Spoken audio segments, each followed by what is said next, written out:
Hello everyone, it's Ortheore here, and I'm ready to bring you a Gen 6 overused battle. This is between Elize Lutus and Spear Elf. Elize Lutus is a Tournaments Channel regular, very skilled battler at most tiers really.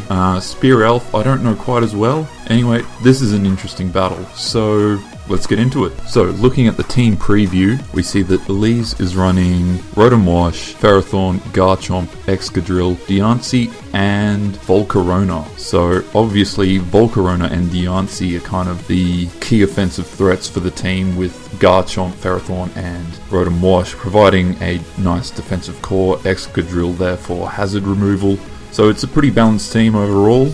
Spear Elf is running Hooper Unbound, Gardevoir, Talonflame, Rotom-Wash, Landorus T, and his own Ferrothorn. So one thing that really sticks out is that he's running Talonflame and there are no hazard removers on his team, which is really strange. I'm actually kind of questioning that team. Anyway, yeah, let's jump right into the battle. So Elize leads off with Diancie, while Spear Elf leads off with their Rotom-Wash. Elize is just going to protect, get the Mega Evolution happening, as Spear Elf goes for the Hydro Pump, and obviously nothing happens. Because Elize has Mega Diancie out, they can be pretty sure that Rotom-Wash won't go for the Will-O-Wisp, so they go out into their Ferrothorn as Hydro Pump misses, and that'll allow them the opportunity to set up Stealth Rocks with their Ferrothorn as Rotom-Wash burns it with Will-O-Wisp. Now, Stealth Rocks is interesting. I personally had Garchomp pegged as the Stealth Rocker for Elize Lutus' team, so that means that you've got some other Garchomp set waiting in the wings. Anyway, both players switch out, Elize to their Excadrill and Spear Elf to their Ferrothorn, and Elize follows this up with a great play, switches in their Mega Diancie on the spikes, bouncing them back onto Spear Elf's side of the field, which is a pretty risky play, but hey, it pays off here.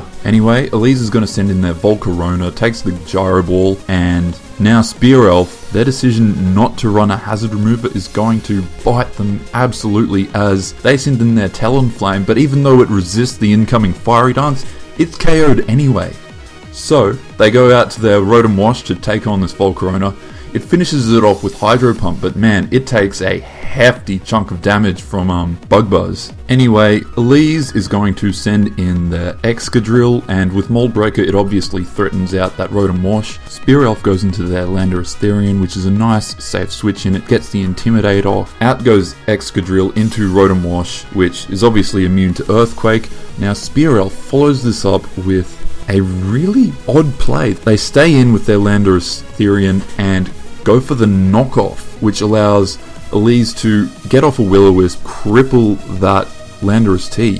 This is a really strange play, because with the Spear Elf's team, they're looking to do damage with Mega Gardevoir and Hooper Unbound, which, don't really worry so much about Rotom-Wash. Anyway, they're going to follow this up by going for the U-turn, switching out. Elize predicts this, goes for the Volt Switch, and that KOs the incoming Rotom-Wash. So Elize sends out their Mega Diancie, and Spear Elf is going to respond with Ferrothorn. It's a good check, why not? So Elize follows that up by switching in their Rotom-Wash. It tanks Gyro Ball like it's nothing, goes for the Will-O-Wisp, burns the Ferrothorn, which goes for the Power Whip, KOs the Rotom-Wash, but now Excadrill can come in. It's completely unthreatened by anything Ferrothorn can do, because with a burn it's just not packing a lot of power, and Elize can go for the Rapid Spin if need be. Spear Elf stays in, goes for the Leech Seed as Elize goes for the Earthquake. I'm not sure entirely what the rationale was, because you've got a perfectly good switch in the form of Landorus Therian. Anyway,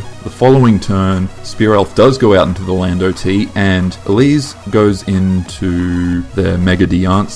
Now, Landorus T has already revealed that it's not Choice Scarf, so Elize Lutus goes for the Hidden Power, which hits Landorus Therian super effectively, which is, I didn't even know people ran that kind of Hidden Power on Mega Diancie, but hey, it worked. So now Spear Elf is running out of options. They've got their Hooper Unbound, Ferrothorn, and Gardevoir waiting in the wings.